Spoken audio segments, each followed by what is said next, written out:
Hello and welcome दोस्तों to 5 minute engineering. आज का वीडियो आके बड़ा कमाल का होने वाला है दोस्तों। आज के इस वीडियो में हम थोड़ा भविष्य में जाने वाले हैं, थोड़ा भविष्य के बारे में बात करने वाले हैं आईओटी के। That is what is going to be the future of internet of things. ऐसे कौन कौन से वो पॉइंट्स हैं जो हमें देखने को मिलेंगे in the near future, in the coming future of internet of things. वो सारे के सारे भाई साहब मैंने पॉइंट्स यहाँ पे नोट डाउन करके रखे हुए हैं। एक एक पॉइंट पे जाते हैं, उसे समझने की हम कोशिश करते हैं। तो welcome to the future of IOT. Let's see what we can expect in the future from this internet of things. I hope your understanding दोस्तों। यहाँ जितने भी मैंने पॉइंट्स लिखे हुए हैं, ये सारे के सारी जो चीज़ें हैं ये अभी भी अंडर डेवलपमेंट स्टेज है। काम चल रहा है इनके ऊपर, कुछ परसेंटेज में सक्सेस भी प्राप्त हो चुका है। आगे आने वाले जो समय है, फ्यूचर है, उसमें हमें इनका बहुत ही बेहतरीन जो इम्प्लीमेंटेशन है विद रिस्पेक्ट टू आईओटी देखने को मिल जाएगा। ठीक है, तो पहला जो है भाई साहब वो बड़ा इंटरेस्टिंग पॉइंट है, artificial intelligence and IoT. AI and IoT, इन दोनों का मिश्रण, इन दोनों का कॉम्बिनेशन, इन दोनों का डेडली कॉम्बो हमें फ्यूचर में जरूर देखने को मिलने वाला है। तो होता क्या है बेसिकली, अगर मैं एक नेचर आपको एक्सप्लेन करने की कोशिश करूं, ये हमारा आईओटी है, ओके, और ये हमारा एआई है।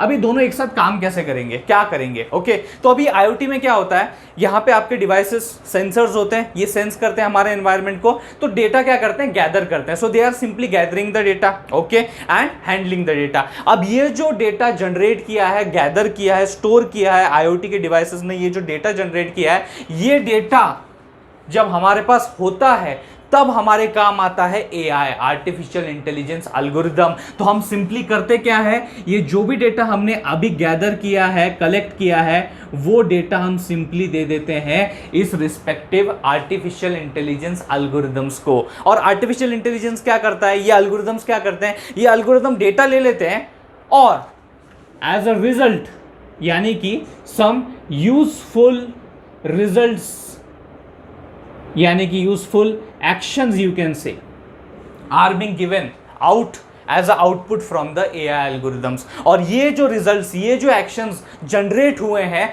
These are further getting implemented by the IOT devices. बराबर है कि नहीं। तो यहाँ पे साइकिल क्या हुआ, कैसे काम कर रहे हैं एक दूसरे के साथ। आईओटी ने कुछ डेटा कलेक्ट किया, जनरेट किया और वो दिया एआई एल्गोरिदम को। एल्गोरिदम्स ने डेटा लिया और फिर क्या दिया, some useful actions as a result generate किया, और वो जो रिस्पेक्टिव एक्शंस हैं वो आईओटी डिवाइसेस ने इंप्लीमेंट किए। This is how you are going to see in future AI and IoT का combo pack. I hope you are understanding this thing. ये एक जनरल आइडिया थी। अब आते हैं आगे VUI। अब ये VUI क्या है मामला, what is this VUI? This is the voice user interface. Alexa, Siri, Google assistant, नाम तो सुना ही होगा, बराबर है कि नहीं, कि आपने मुंह खोला और कुछ बोला और फिर काम हो गया। बराबर ऐसा ही कुछ अभी सोच चल रही है कि आपके जितने भी आईओटी डिवाइसेस हैं, जो भी आपका आईओटी यूनिवर्स है, उसमें ये चीज लाने की कोशिश की जा रही है, that is voice user interface.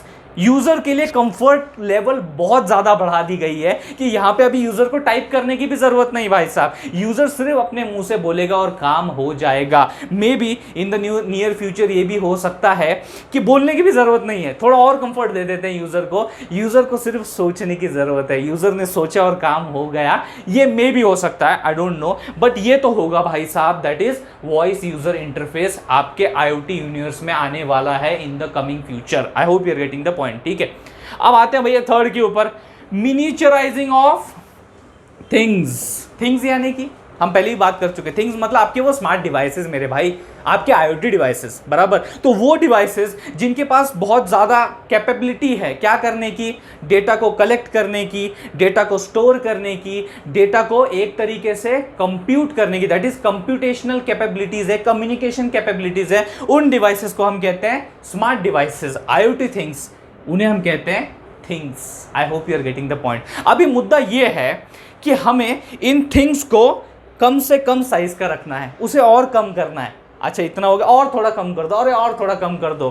Macro, macro से नैनो, और भी जितना नीचे जाया जा सकता है, जितना उसको छोटा किया जा सकता है, वो करने की कोशिश हम नियर फ्यूचर में करने वाले हैं। मिनिएचराइज करने वाले हैं हम अपने स्मार्ट डिवाइसेस को। I hope you are understanding. क्योंकि इन नियर फ्यूचर क्या होने वाला है कि जितने छोटे आपके डिवाइसेस होंगे, जितने स्मॉल, जितने मिनिमम साइज के आपके डिवाइसेस होंगे, उतना ही इजी उनके एप्लीकेशंस के लिए होने वाला। मतलब आप उसे सिंपली कहीं भी प्लांट कर सकते हो, बराबर, even in fact in the inside the human body also. I hope you are understanding this thing. और सबसे बड़ा मुद्दा ये होगा मिनिचराइज करने का कि भाई साहब सबसे एक चीज याद रखनी है कि भले ही आप उसके साइज को रिड्यूस कर रहे हो, उसको मिनिचराइज कर रहे हो, याद रखना परफॉर्मेंस के साथ और उसके एफिशिएंसी के साथ कोई कॉम्प्रोमाइज नहीं होना चाहिए। This is what the one point you should understand. करो मिनिचराइज, कोई प्रॉब्लम नहीं, किसी को कोई दिक्कत नहीं, लेकिन एफिशिएंसी और परफॉर्मेंस बनी रहनी चाहिए। I hope you are getting the point, ठीक है। तो ये आपको देखने को मिल जाएगा इन द नियर फ्यूचर।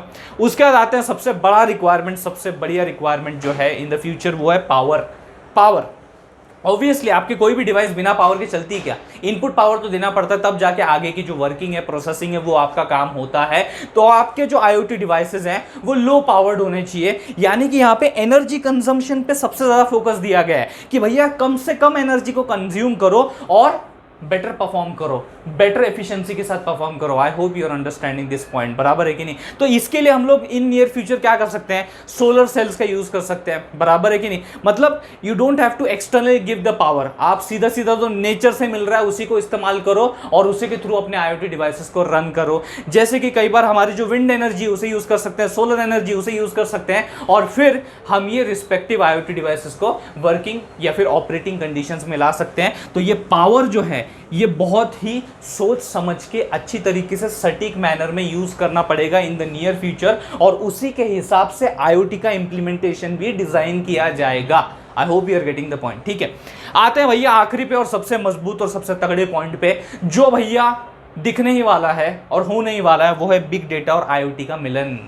अब सी दोस्तों, ये मैं क्यों कह रहा हूं बिग डेटा क्यों देखने को मिलेगा? बिकॉज सी जो IoT डिवाइसेस हैं, जो हमारा IoT यूनिवर्स है, उस IoT यूनिवर्स के अंदर दिन प्रतिदिन IoT डिवाइसेस बहुत ही ज़्यादा मात्रा में ऐड होते जा रहे हैं, एक्सपोनेंशियली ऐड होते जा रहे हैं, भरे पड़े जा रहे हैं, आ रहे हैं, बार बार लगातार आते जा रहे हैं। तो ये IoT डिवाइसेस का काउंट दिन ब दिन बढ़ते जा रहा है, ओके। और इस वजह से क्या हो रहा है, ये डिवाइसेस डेटा को सेंस करते हैं, डेटा को शेयर करते हैं, स्टोर करते हैं, बराबर है कि नहीं? तो अभी ये जो इतना डेटा आ रहा है इतने सारे डिवाइसेस से, इतने अमाउंट में डेटा जनरेट हो रहा है, ह्यूज अमाउंट में डेटा जनरेट हो रहा है, बिग डेटा अब इससे डील करना पड़ेगा भाई साहब हमें, okay, in the near coming future. Initially जब IoT का इंप्लीमेंटेशन हुआ था, ओके, तो तभी भी IoT डिवाइसेस थे, ओके, डेटा जनरेट हो रहा था, but that was not in that huge scale. लेकिन आज और कल में जो फ्यूचर होगा उसमें भैया इस सिनारियो से हमें डील करने पड़ेगा, बिकॉज बहुत ज़्यादा मात्रा में डेटा जो है जनरेट होने वाला है, और उस डेटा से रिलेटेड बहुत सारी समस्याएं आने वाली हैं, उनके साथ हमें उनका समाधान ढूंढना पड़ेगा। जैसे कि यार अभी ये जो डेटा जनरेट हुआ है ये स्ट्रक्चर्ड हो सकता है, अनस्ट्रक्चर्ड हो सकता है, बराबर है। अब इस डेटा को भाई साहब हमें क्या करना है? सबसे पहले तो स्टोर करना है। कहाँ स्टोर करेंगे? इतने बड़े डेटा को, ह्यूज डेटा को स्टोर कैसे करेंगे? ओके, कौन सा हम लोग एक प्लान या डिजाइन यूज करेंगे? ऐसे कौन से स्टोरिंग टेक्निक्स हम यूज करेंगे? That is what the big issue of thinking and discussing, okay.